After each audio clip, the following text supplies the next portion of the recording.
김태우 목사입니다. 동일기 제자훈련 신실하게 참여하시는 여러분을 축복합니다. 오늘은 5단원입니다. 말씀이 기준되는 삶에 대해서 이야기 나누겠습니다. 부흥회나 수련회 또는 제자훈련 같이 우리는 여러 영적인 훈련들을 통하여서 그것들을 계기로 믿음도 자라나고 또 영적으로 성장하기도 합니다. 하지만 안타까운 것은 너무 쉽게 그 은혜들이 사라지고 이전으로 돌아가게 된다는 것입니다. 그 이유는 사탄이 우리를 삼키려고 호시탐탐 노리고 있기 때문입니다. 베드로전서 5장 8절에 근신하라 깨어라 너희 대적 마귀가 우는 사자같이 두루다니며 삼킬 자를 찾나니 라고 말씀하고 있는데요. 사탄이 특히 노리는 것이 우리의 마음입니다. 하나님께서 우리 마음에 은혜를 부어주시면 마귀가 원래 들어와서 그 은혜들을 도둑질하고 우리 마음을 장악해버리죠. 그래서 이전보다 더 안 좋은 영적 상태가 되기도 합니다. 누가복음 11장 26절에 이에 가서 저보다 더 악한 귀신 7을 데리고 들어가서 거하니 그 사람의 나중 형편이 전보다 더 심하게 되느니라 말하고 있는데 우리의 마음 상태가 이와 같을 수도 있다는 거예요. 그러니 우리가 이제는 은혜 받은 것으로만 만족하면 안 되고요. 은혜 받은 우리의 마음을 사탄에게 빼앗기지 않는 데까지 나아가야 합니다.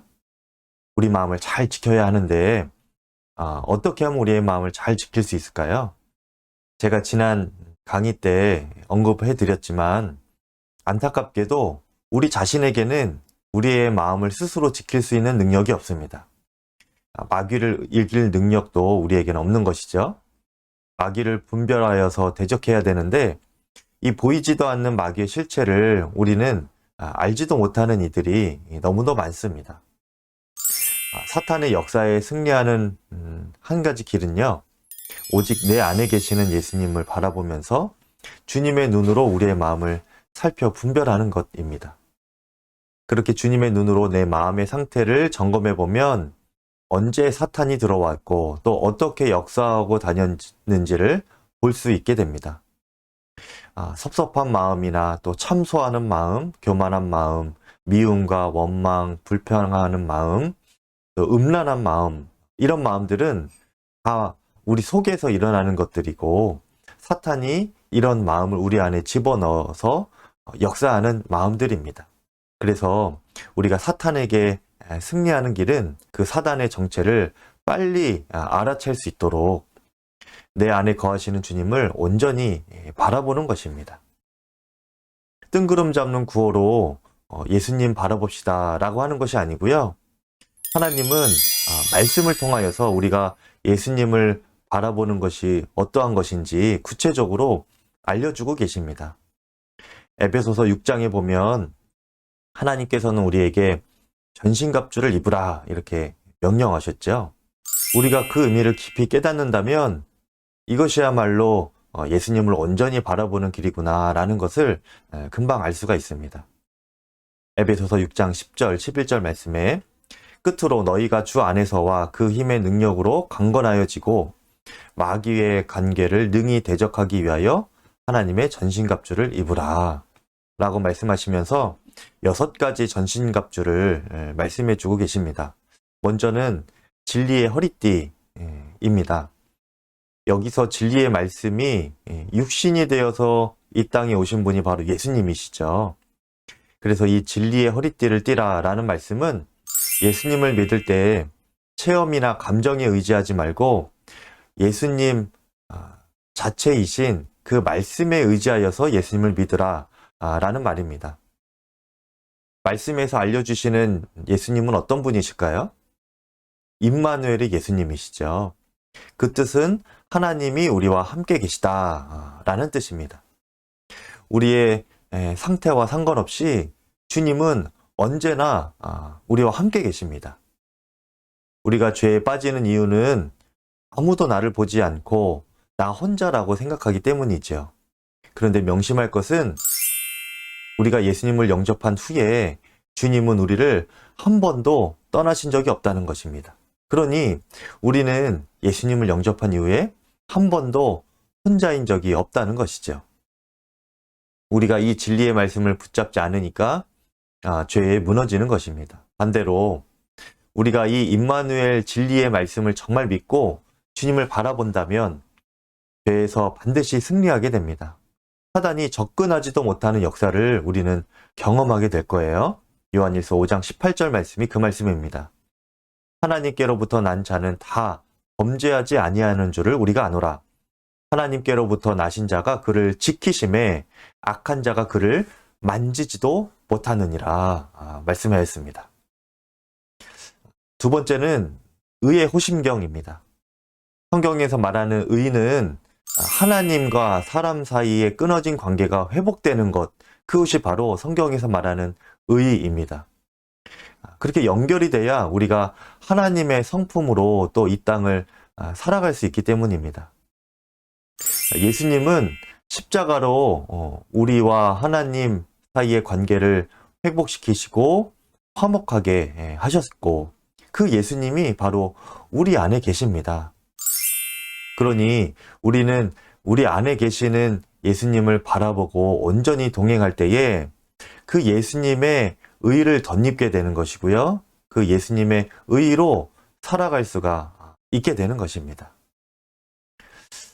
세 번째, 평안의 복음이 준비한 신발을 신는 것인데 이것도 예수님을 바라보는 것입니다. 예수님은 평안의 근원이시며 또 평안을 끼치시는 분입니다. 요한복음 14장 27절에 평안을 너희에게 끼치노니 곧 나의 평안을 너희에게 주노라. 여기서 나의 평안이라고 했는데요. 평안 그 자체이신 예수님을 우리에게 주시겠다 말씀하시는 것이고, 여러분이 그 평안을 꼭 누리시기를 축복합니다. 네 번째는 믿음의 방패입니다. 마귀의 역사를 막아낼 때에 믿음의 방패로 막아야 하는데요. 이때 중요한 것은 그 믿음이 하나님의 능력만 의지하는 것이 아니라 하나님의 성품에 중심을 두고 초점을 맞추어야 한다는 것입니다. 하나님의 능력은 상황과 때에 따라 다르게 나타날 수 있습니다. 또 우리의 원함과는 다르게 하나님의 능력이 나타날 수 있습니다. 하지만 하나님의 성품은 언제나 동일하세요. 그것을 하나님의 신실하심이라고 하는 것인데요. 신실하신 하나님과 우리가 인격적으로 교제하고 또 우리도 그 신실하심을 닮아서 변함없는 믿음으로 굳게 설 때에 마귀의 불화살 같은 공격도 견고하게 하나도 빠짐없이 다 막아낼 수가 있게 되는 것이죠. 그것이 믿음의 방패입니다. 다섯 번째는 구원의 투구입니다. 마귀는 구원받은 우리에게도 계속 의심을 심어줍니다. 너는 구원받은 것이 아니야. 하나님은 너를 사랑하시지 않아. 너의 지금 이 형편이 그것을 증명해주고 있지 않니? 너의 그 세상적인 마음을 보면 너는 분명히 하나님의 자녀가 아니다. 이렇게 마귀는 생각으로 우리의 마음 가운데 의심을 심어주게 됩니다. 구원의 투구를 쓴다는 것은요, 우리가 이미 받은 그 구원의 복을 믿음으로 확신하고 나는 십자가 완전한 복음으로 구원받은 하나님의 사람이다. 하나님의 분명한 믿음의 자녀이다. 라는 생각으로 우리의 생각이 완전히 바뀌는 것입니다. 그것이 구원의 투구입니다. 마지막 여섯 번째는 성령의 검인데요. 이것은 말씀으로 마귀를 대적하는 것입니다. 여러분, 예수님께서 광야에서 40일 금식하신 후에 마귀의 시험을 받으셨죠. 그런데 이것을 말씀으로 물리치셨습니다. 이처럼 우리도 말씀을 검처럼 사용해야 마귀를 이길 수가 있는 것입니다. 그런데 한 가지 알아야 할 것은 마귀도 하나님의 말씀을 사용할 수 있다는 거예요. 예수님을 마귀가 시험할 때에 썼던 무기가 바로 하나님의 말씀이었습니다. 또 최초의 아담을 마귀가 유혹할 때, 또 속일 때에도 사용했던 것이 하나님의 말씀이었습니다. 하나님이 정녕 그렇게 말씀하시더냐? 이렇게 사단의 유혹의 시작이 하나님의 말씀으로부터 시작을 하죠. 그런데 다른 것은 마귀는 하나님의 말씀을 자기 생각대로 이용했다는 것입니다. 반대로 예수님은 하나님께 대하여 또 말씀에 대하여 철저히 순종하신 분이셨습니다. 예수님의 전 생애는 구약에 예언된 하나님의 말씀이 그대로 이루어지는 삶이셨습니다. 그렇게 순종한 사람만이 하나님의 말씀을 검처럼 사용할 수가 있게 되는 것이죠. 지금까지 우리가 6가지 전신갑주를 보았는데요. 결국 이것은 우리가 예수 그리스도를 바라보며 예수로 옷 입고 사는 것이 무엇인지를 6가지 전신갑주를 예를 들어서 설명해 주신 것입니다. 말씀을 통하여서 우리에게 알려주신 것이죠. 그러니 우리가 예수님을 바라보며 살아가기를 더욱 잘 할 수 있으려면 언제나 말씀 속에서 하나님의 뜻을 더욱 찾고 순종해가는 삶이 필요합니다. 그것을 매일 일기로 적으면서 순종의 삶을 이어나가기 위해 우리가 예수 동행 일기를 함께 쓰자라고 하는 것입니다. 그래서 예수 동행 일기의 또 다른 이름을 우리 교재에서는 순종 일기라고도 부른다라고 그렇게 적어 놓았습니다. 보이지 않는 예수님과 인격적으로 만나고 동행하자고 하면 어떤 이들은 간혹 이것을 신비주의 신앙운동으로 오해하기도 합니다. 하지만 그것은 내 경험과 감정을 의지해서 주님의 역사를 분별해 왔기 때문이죠. 그 끝은 자신이 어떤 능력 있는 존재가 된 것이냐, 또 어떤 특별한 존재가 된 것이냐 착각하게 만들고 교만하게 되고 결국은 패망으로 끝나게 됩니다. 하지만 우리가 말씀으로 주님과 동행한다면 그것은 신비로운 믿음의 역사를 경험하게 될 것이지만 결코 신비주의로 빠지지는 않을 것입니다. 성경은 그렇게 우리가 신비주의로 빠지는 것을 막아주는 것과 동시에 주님을 놀랍게 체험하게 해주는 그 눈을 활짝 열어줍니다. 말씀이 곧 주님이시기 때문이시죠. 그러므로 우리가 예수동행 일기를 쓸 때에 성경 읽기와 큐티를 절대 소홀히 해서는 안 됩니다. 그러니 이제부터라도 여러분 모두가 하루하루 말씀이 기준되는 삶을 살아가시기를 축복합니다.